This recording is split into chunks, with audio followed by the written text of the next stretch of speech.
And again, I'm not talking about Molly here, but I'm watching, and I've been watching over the last several years, people in this business fall by the wayside because we forget that all of us ultimately answer to people. We don't get to define our own value. We don't get to define our own worth. We don't get to sit there and summarily say, this is who I am and this is what I'm going to do. And guess what? I don't give a damn what anybody say unless you have the leverage to do it. Because business is all about leverage. And I'm going to take this opportunity talking to this audience, giving you some insight into who I am and how did I think and how I think to make sure you understand where I come from.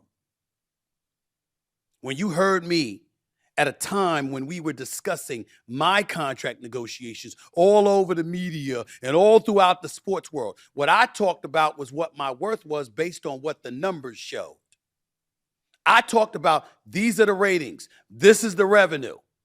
And I talked about, like I wrote in my book, Straight Shooter, a memoir of second chances and first takes, which was a New York Times bestseller, by the way.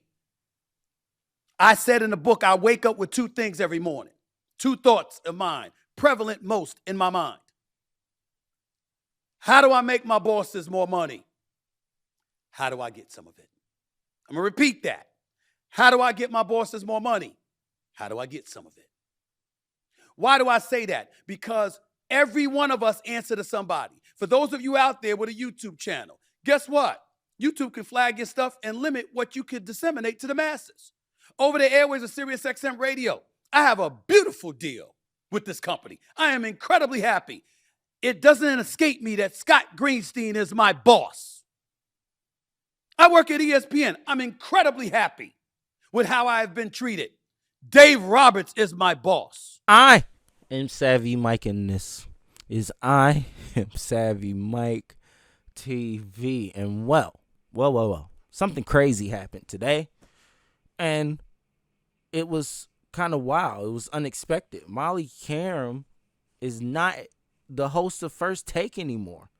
We don't get to see no more fine shit on ESPN. I hope they don't bring in no lily-looking snow bunny. I'm sorry to the snow bunnies out there, but Molly Qerim was some fine shit. What do you want me to say? Okay, let me stop. I'm just talking in jest, but no, she really left. She really left ESPN. Apparently they lowballed her on her contract. Like, apparently she wanted way more than what they were trying to give her. And honestly, Molly had been there for a really long time. She'd been ahead of what she was doing. Always there, always on time, doing her job. Took her days off, of course. Who doesn't? But she was consistently there.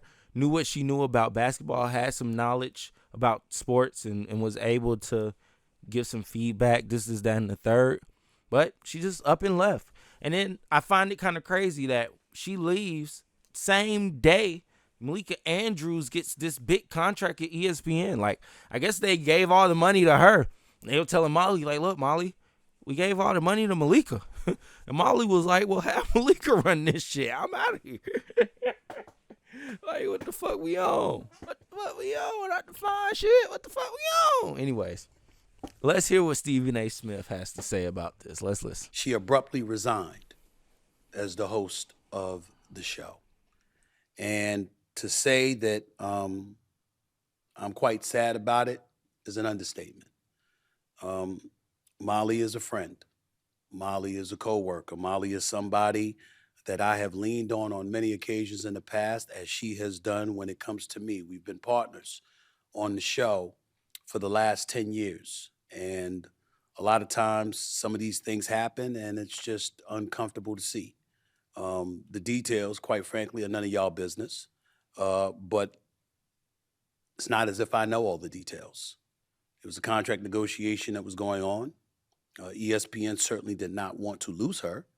But in the end, rather, she made a decision to walk away from the show effective immediately. As you see from her Instagram post, her Instagram story last night, after much reflection, I've decided it's time to close this incredible chapter and step away from First Take.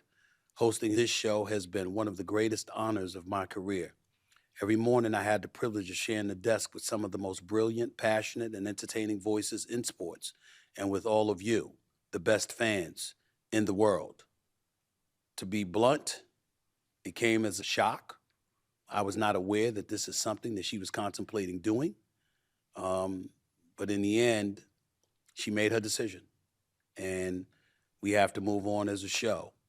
I don't like it. I'm not happy about it because I appreciate her and what she has meant to me, what she has meant to the show, what she has meant to the network, what she's meant to the business. And I'm going to miss her. It's just that simple. Um, but we all make decisions that we deem to be in our best interest for whatever reason. And that story is for her to tell. Do I have an idea? Of course I do. Am I going to share it with you? No, because again, that's her story to tell. Um, but I do think it's important that I started off the show by just acknowledging my love and appreciation for her and what she's meant to me and what she's meant to the show. Because over the years, over the last decade or so, the things that we've accomplished, she was right. She was right there. And we can talk about me being the star of my daily television show. We can talk about the contributors that have been stars as well. We can even talk about me doing this show right now. You know, it's a hell of a lot easier to have a second job when the first job is made so easy because you're working with somebody that makes it easy for you. And that's what she did for me personally. And so because of that, I just wanted to wish her the best, let her know the love is always here from myself, from my personal assistant and my right hand, Sumatra, from to, my security, Juvie, and my sister Carmen, and so many people that have loved her and loved on her over the years. We've got nothing but love for her. Having said that, I want to move on to a broader subject in regards to this. And this part is not about Molly. This part is about this industry because I know there's a lot of people that look at sports and, you think you can do this every day. News for you, you can't wake up and be Mad Dog Russo. You can't wake up and be Adam Shine. You can't wake up and be Stephen A. It takes work. It's not just about what you know. It's about what you know about your audience and how to deliver a product to an audience that they're receptive to and they want to embrace and they want to magnetize themselves to moving forward. We're looking at an age with podcasting, folks with their own YouTube channel, everybody aspiring to be their own boss and make their own decisions.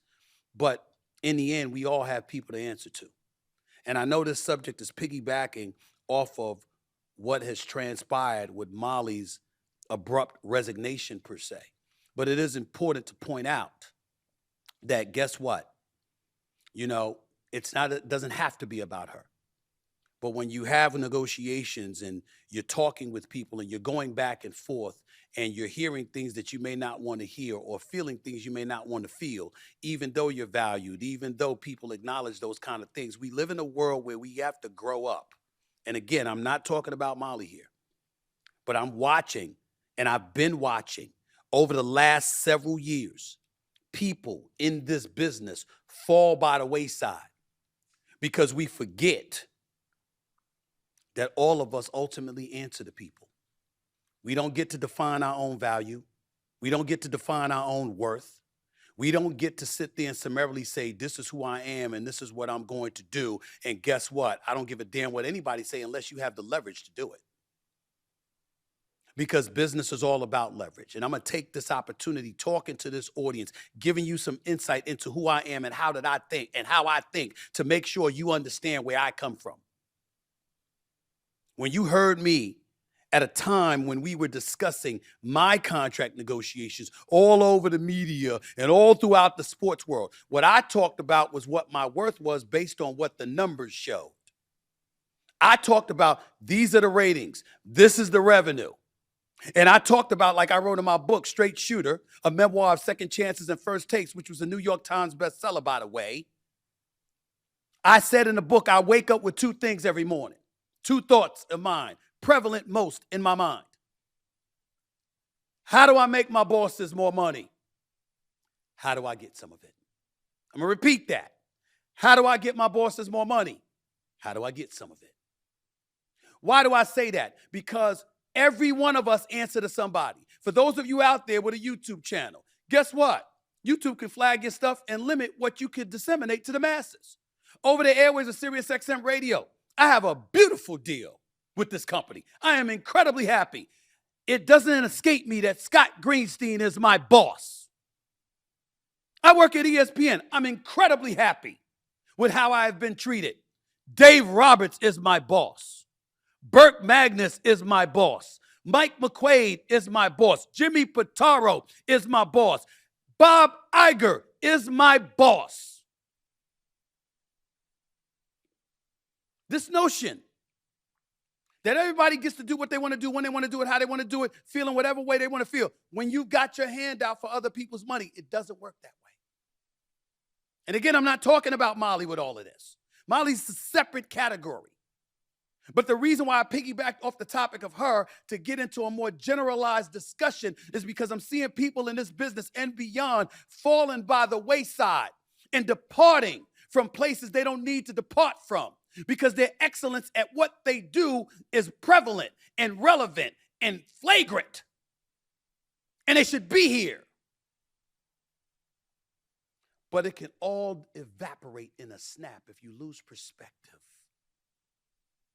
And you forget that everybody, and I mean everybody, answers to somebody. There's a beast that has to be fed. And along the way, sometimes it calls for you to make sacrifices you may not otherwise want to make.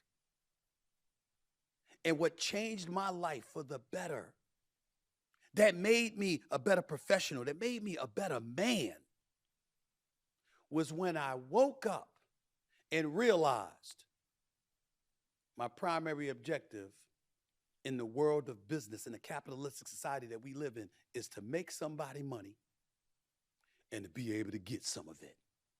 Because nobody gets to take it all for themselves. Even the bosses have to surrender resources and assets to people that are under them to make sure everything flows efficiently and fluidly. That's the world we're living in. And you know, when you make moves, when I sat up there and I talked about what my worth was, it's because I knew I had leverage, because I had other opportunities. You don't say stuff like that when you don't. I did at that time. That doesn't mean that's going to be the case 5 years from now. Doesn't mean it's going to be the case 10 years from now or 15 years from now, or it was the case 20 years ago or 15 years ago when I was fired. But in that moment, that was my time. At some point in time, all of us, and this part includes Molly, frustrations come with everything in the world of business. There will never be 365 days a year, 24 hours a day, 7 days a week. There will never be a time when all of those hours, days, weeks, months, and years are clean, devoid of stress and strain that wears you down. But you have to make a decision as to whether or not it's going to break you. Don't ever be broken. Don't ever let the system break you, because the system is indiscriminate. It's always coming for you. And it's there to break you, to create opportunities for others who may be less deserving than you, just because they had the intestinal fortitude and the wherewithal to deal with what you couldn't deal with. That applies to Molly, that applies to Stephen A., that applies to every single one of you out there. Most of what I said has nothing to do with Molly's situation. I'm just reflecting on it retrospectively because of so many people that I see in the world of business derailing their own selves because they can't deal with a stress and strain that's inevitable for us all in the world of business. I just wanted to take a moment to touch on that, to start off the show, because I'm living really good right now. My life is cool. But to whom much is given, much is required. And I got so much love for so many people out there. Molly's going to be just fine. She's terrific.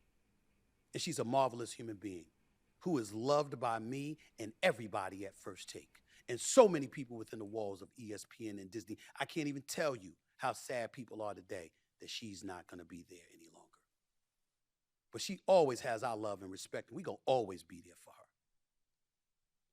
But there's so many others out there watching and thinking about all the other kind of issues that come with our business. Please keep this in mind. Stress and strain comes with everything. The ones who can take it and march forward are the ones who survive and prosper. The ones who can't endanger their ability to do that. Nah. Stephen A was cooking there. He ain't wrong. He ain't wrong at all. Trust me. It's a lot of stress and strain with doing this. I just got off, and we 3 hours in. We 3 hours in. Lord knows when I'm going to go to sleep. Stress and strain, that's for sure. That's for sure. But, who knows? Maybe Molly was asking for too much. Maybe she wanted some extra days off. Who knows? Maybe she was asking for too much and they couldn't give it to her. And it was like, look, it's either you take this deal we got on the table or you do what you got to do, lady. And she left. So hopefully there's no other reasons why and we don't have to find that out later and whatnot. And it's all cordial and everything. You know what I'm saying? Hopefully everything's cool over there on that side. And they find a new Molly. Who's going to be the new Molly? No more Molly?